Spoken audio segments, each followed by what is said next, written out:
Unit 2. Believe it or not. Activity 2A. This is nonsense. Another urban legend.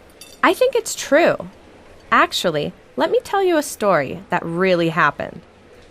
One night, a friend of mine went out for drinks with her girlfriends.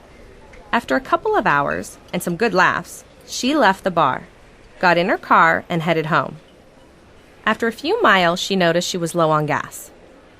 As it was late at night and she didn't know the area very well, she got nervous and decided to turn the GPS on so that she could find out where the nearest gas station was. However, it wasn't working. Finally, just as she thought she would have to pull over and sleep till morning on the side of the road, a tiny gas station appeared. Very run down, but a gas station. She pulled in. The attendant made his way around the car and seemed to be very distracted as he filled it up.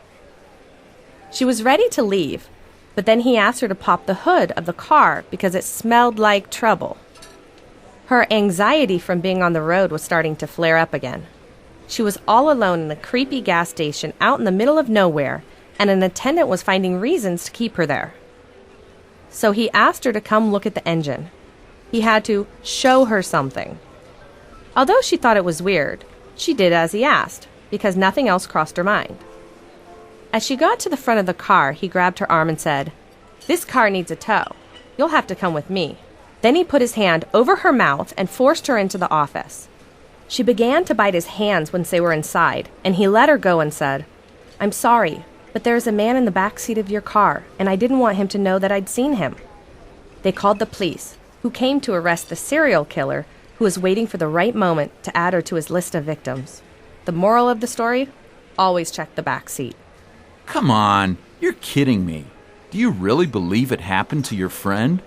This story is all over the internet. This is clearly another urban legend.